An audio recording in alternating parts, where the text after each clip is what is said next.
ماریہ اس وقت ایک کوشچن جو بہت سارے لوگ کر رہے ہیں وہ نظام کے حوالے سے بھی کر رہے ہیں، بار بار نظام کا ذکر آتا ہے، آپ نے بھی نظام کا ذکر کیا۔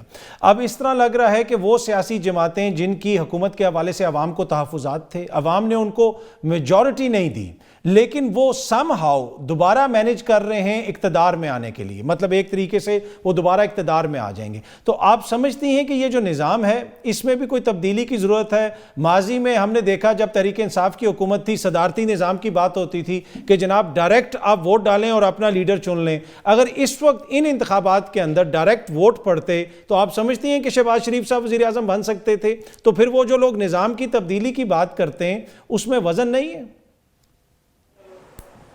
کاظمی صاحب، پاکستان نے اور دنیا بھر کے مختلف ممالک نے کئی سالوں کے تجربے کے بعد یہ بات طے کر لی ہے کہ بہترین جو نظام ہے وہ جمہوریت ہی ہے۔ دنیا کے جتنے بھی ڈیولپڈ ممالک ہیں وہاں جمہوری نظام ہے، صدارتی نظام اس طریقے سے نہیں ہے، اور اگر چند ایک ممالک کو چھوڑ کر زیادہ تر پارلیمانی ڈیموکریسی کو ہی فوقیت دی جاتی ہے۔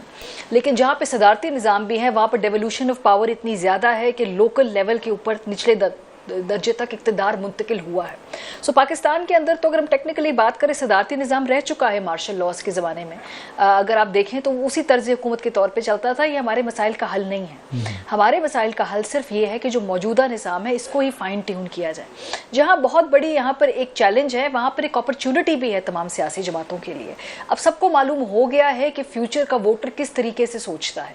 اب یہ وقت نہیں ہے کہ وہی پرانے طریقہ کار سے اس ملک کے اندر سیاست کو سسٹینیبل رکھا جا سکے۔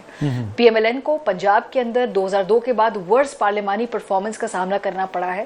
ضرور وہاں پہ ہیڈز رول ہوں گے، ضرور وہاں پہ جو ہے پارٹی کے اندر تبدیلیاں، سوچ کے اندر تبدیلی آئے گی، اس کے نتیجے میں اس کے بغیر پارٹی سسٹین نہیں کر سکتی ہے۔ پیپلز پارٹی کی اگر ہم بات کریں، بلاول فیوچر کی قیادت کی بات کرتے ہیں تو I'm pretty sure ان کی اپنی جماعت کے اندر اس بات کا ادراک ہوگا کہ کیا تھوڑے سے فائدے کے لیے موجودہ سیٹ اپ کے لیے بلاول کو اس کا حصہ بننا چاہیے یا اپنی فیوچر کی سیاست بچانے کے لیے ڈسٹنس کرنا چاہیے ہے۔ تو یہ کہیں نہ کہیں سوالات تو وہاں پر بھی اٹھیں گے۔ سو اب ہم نے دیکھنا یہ کہ ہم نے اس میں ٹریجڈی کو اوور لیپ کرنے دینا ہے یا اس اپرچونٹی کے اوپر ہمیں فوکس کرنا ہے۔ نظام یہی ہے، اس ملک کو ادھر سب نے مل کے ایسے ہی چلانا ہے۔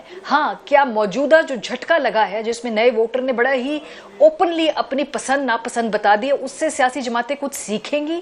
اگر سیکھیں گی تو سسٹین کریں گی، نہیں سیکھیں گی تو پھر بڑے بڑے برج تو الٹ گئے نا ماضی میں بھی، تو ابھی بھی الٹ جائیں گے۔